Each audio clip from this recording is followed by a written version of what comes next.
Hey guys, Julian here from synthwavepro.com. Thank you so much for hanging out with me today. So in this synthwave guitar tutorial, let's turn a basic sawtooth waveform into an authentic electric guitar preset using some very basic plugins.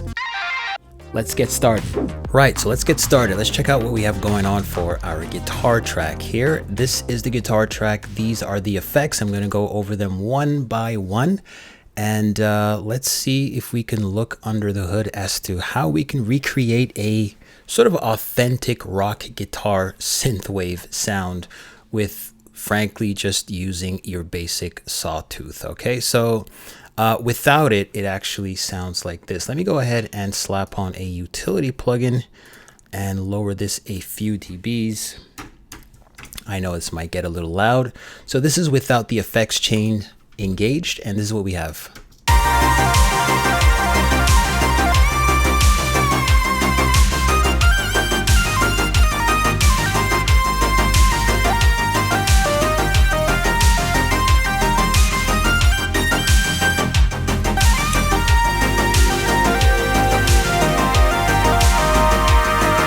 All right, and so now let's go ahead and activate our effects chain. Let me get rid of this utility plugin and see what it sounds like now.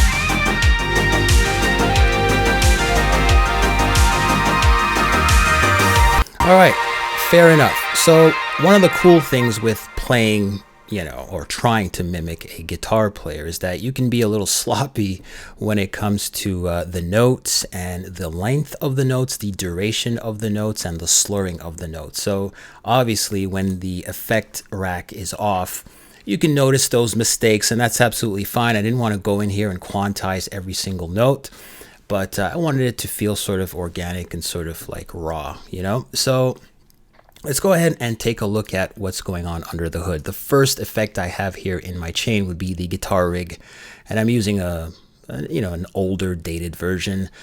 This is Guitar Rig 5, and let me go ahead and disable all of these other guys here. We will eventually get to these guys, but for now, let's simply get rid of these guys. Right. And I will activate them as we go along. All right, so guitar rig here. Let's go ahead and isolate this track, this guitar track, and see what this sounds like on its own.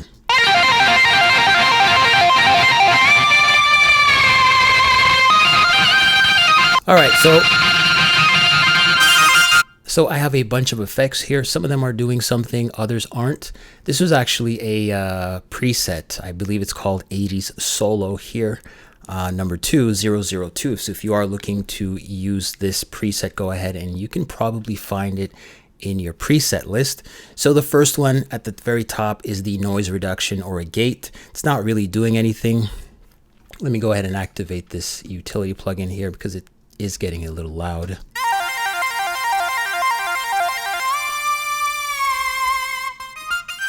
All right, so this is a gate. It's absolutely not doing anything. I might as well disable this, but for the sake of the tutorial, I will leave this on.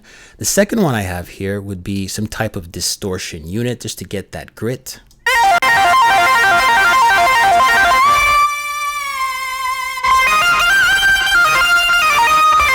All right, so it is boosting some of those mid-range tones, and it is making things a lot dirtier, okay? All right, so I should point out that at the end of the phrase, especially if you are moving from one sequence to another and you have a held or sustained note, this gate control is actually very useful because it will attenuate the volume instead of having that note trail off for too long. So yes, you should absolutely consider having this in your chain. All right, so the third module I have here in the guitar rig would be this distortion unit, yet another one, or more like an amp. All right, so let me do some A-Bing here.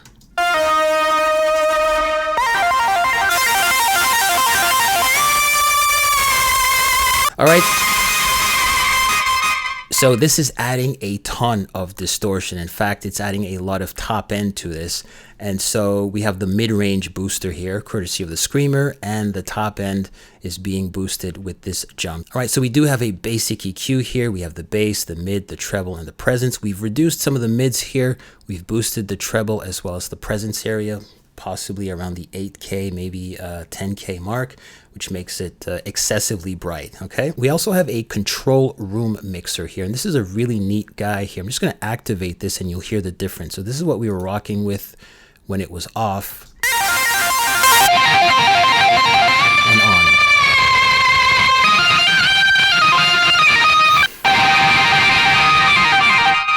All right, so you can see that it's basically attenuating some of those higher frequencies here. So I really like this control module here. We are actually reducing some of those higher frequencies here. To me, it looks like a cabinet model here. And we possibly have a bunch of microphones here. So the 421, the 441. And for instance, if I were to boost one of these channels, you hear...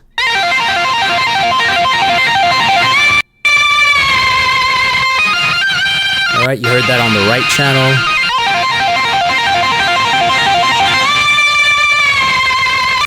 So depending on the mix you want, depending on the sound you want for your guitar, you can actually go ahead and experiment with some of these different microphone settings. But the way it loads is the way I like it, so I'm just going to leave it as is. And finally, last but not least, in this guitar rig, I have a delay module here, and this is what it's contributing to the sound. So let me activate this.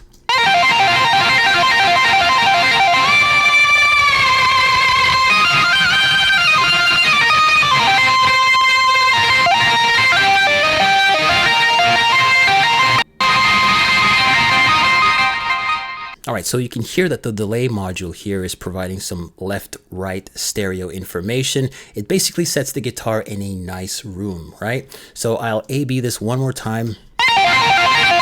This is very upfront in your face.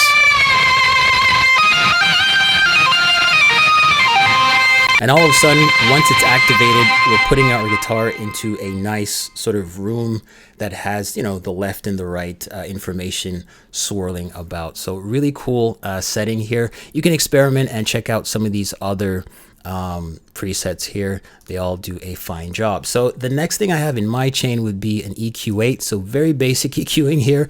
I guess if you want to call this basic, I'm basically doing a lot of cutting. And so as you can see, I have a ton of stuff going on at the 1K, 2K area. And this is very peaky when it comes to mixing guitars. Now I'm just going to do some A/Bing here. So this is what it sounds like when it's off. I'm going to launch it from this point here. Kind of harsh.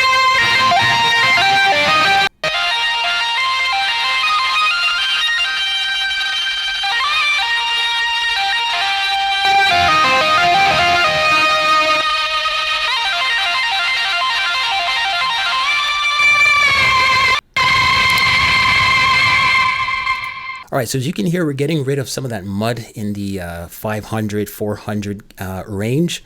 And we're really focusing on some of these resonant frequencies, these peaks that, you know, kind of stick out at the 1K, 2K area.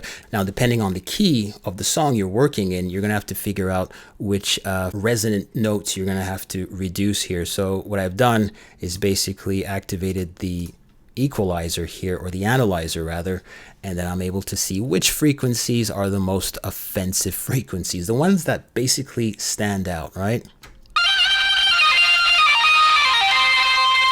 So if I'm to solo this, I'm getting rid of this area, 2.25, and here's 1.6. I also have a bit of automation from time to time, so when certain notes are just too abrasive, I'll just go in there and dip them out, and then once they're not playing anymore, I'll just set them back to 0, okay? Same thing for this EQ. I've just gone ahead and expanded the concept further. This time I'm working in the higher frequency range. Here I have some cutting going on at 3K, and of course at 4K, a very harsh area here. So let me go ahead and A/B this and see what it does.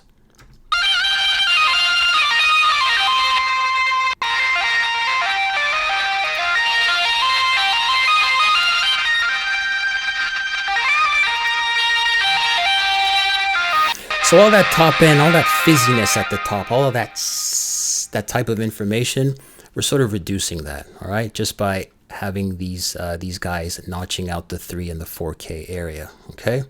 The next plugin I have here would be the UAD Pultec EQ. This is another EQ, so I have a series of EQs here.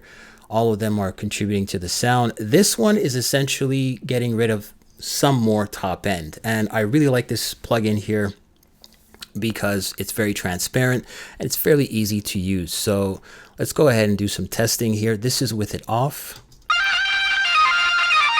On.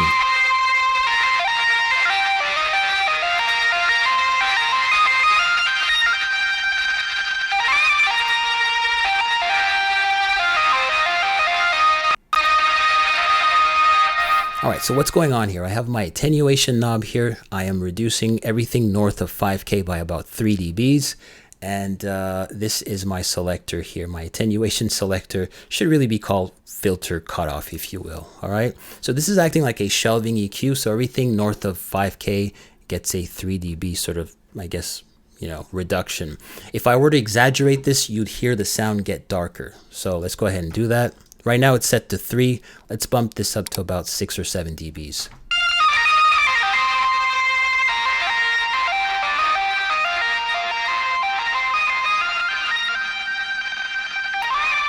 This is a cool way of pushing the guitars to the, I guess you can say, the back of the room. You'll notice that when signals are set to the back of the room, they tend to get a little darker. So if you don't want to use excessive reverb, this is one trick. But in this case, I think a simple 3 dB reduction at the 5K mark should do the trick. So I'm going to do some A-Bing here, and so we can hear what that is doing to the mix.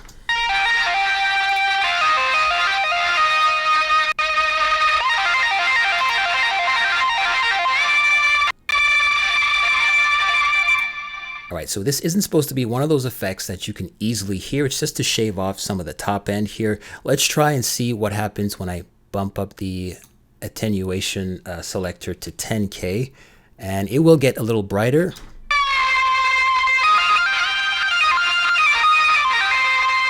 Darker at 5K.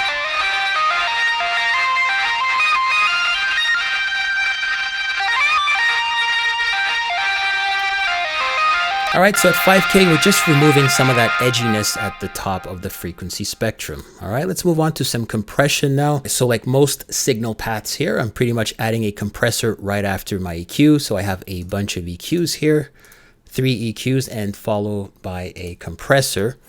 And let's see what this is doing to the sound.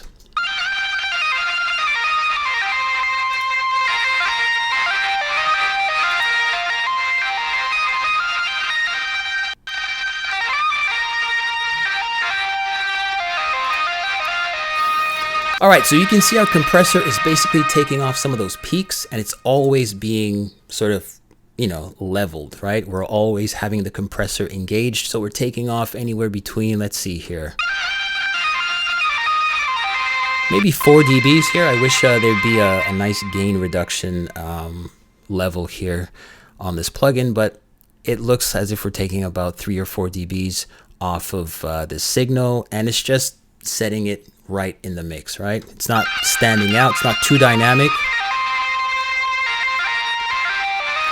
All right, so one of the things we have going on here is that our compressor is always active. You can see the gain reduction here is pretty consistent.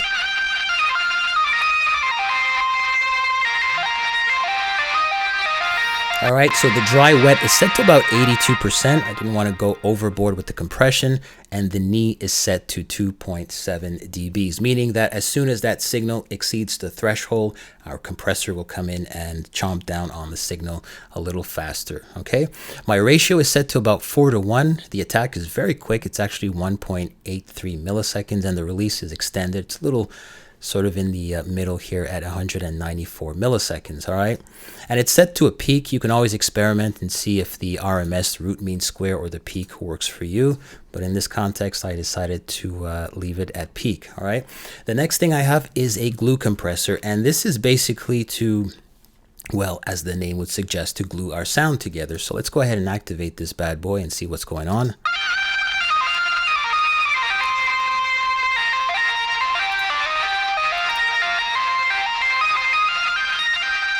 All right, so one of the cool things I like to do is to use multiple compressors instead of using just one compressor and cranking up that ratio or cranking up the threshold. I'd rather use two compressors so they're both sort of working or massaging the signal, if you will. I have a very fast attack here set to 0.01. The release is on auto. The ratio is again 4:1. And the gain reduction here is actually quite small. We're talking about 1, maybe 1.5 dBs. Maybe 2 at most.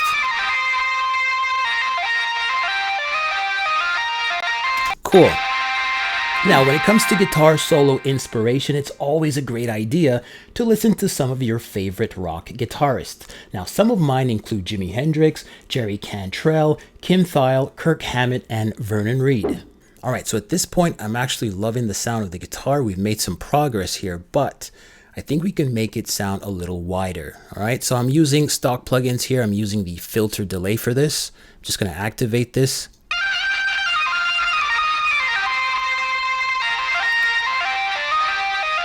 Very mono like this, right? Even though it's not really mono.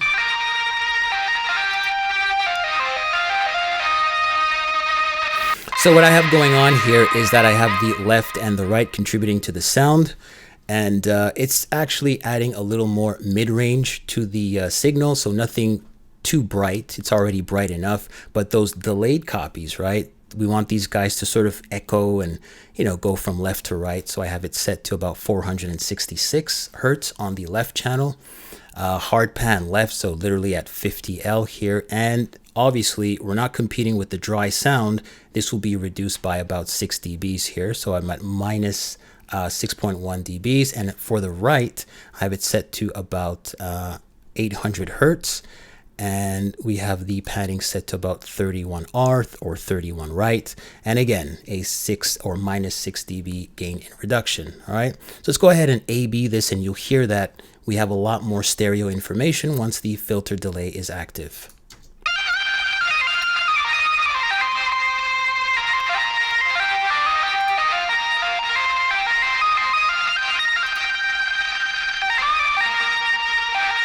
All right, one of the cool things you can do here is just close your eyes, and as I go back and forth, you can hear the difference.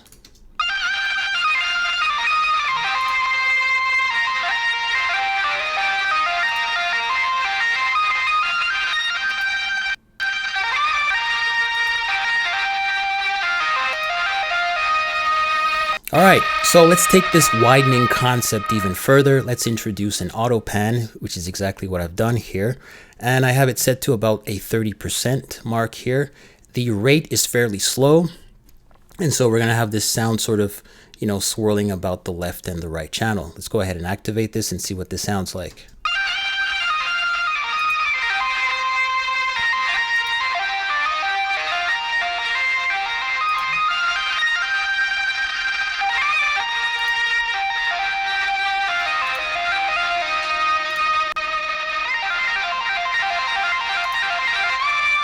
All right, what I like about this trick, this idea of placing an auto pan right after the delay, is that it's slowly oscillating from the left and the right channel. It's very subtle, and in the mix, it's almost kind of hard to pinpoint exactly where that guitar is sort of located in the stereo spectrum. So let me go ahead and play the mix again. It's gonna get a little loud, so I'm just giving you guys a warning, and let me play it out from here.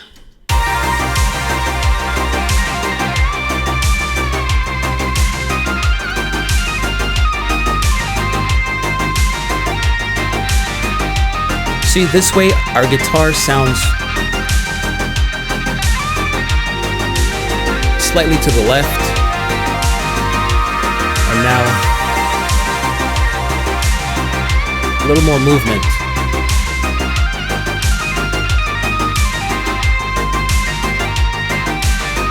And not too much width.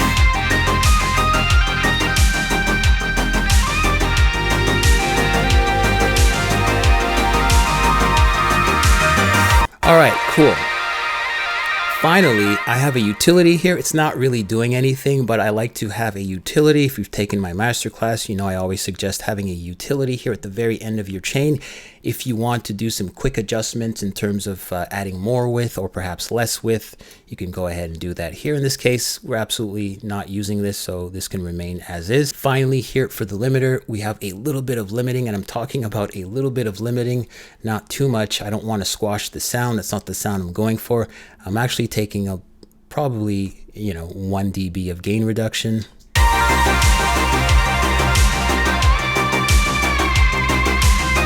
Barely noticeable.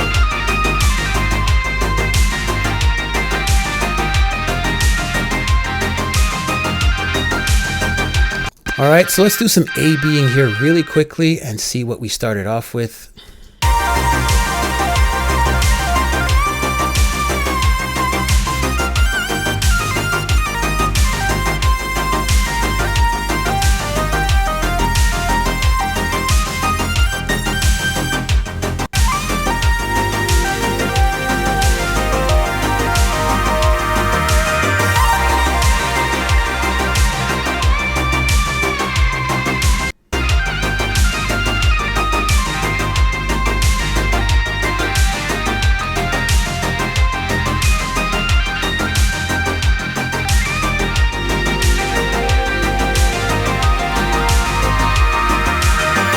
And again, one of the cool things, I was always jealous of guitar players because as a bass player, I found that, man, as a bass player, you really have to be tight and in the pocket, right? Because bass and drums basically form the rhythm section.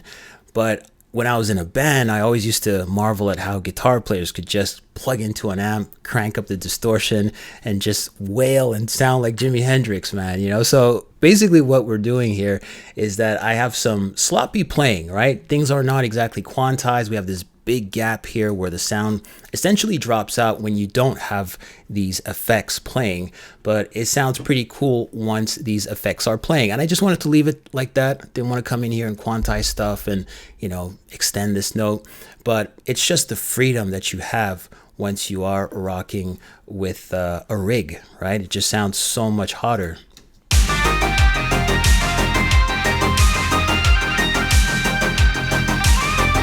All right, so this space here, you have this, this screeching guitar doing its thing, and then of course we resume the solo here, all right? Easy peasy stuff. So if you're new to the channel, you found value in this, thank you so much for hanging out with me, and consider subscribing and liking this video. If you've been here since the very beginning, I really appreciate your support. With that being said, stay safe. I will see you next time. Bye-bye.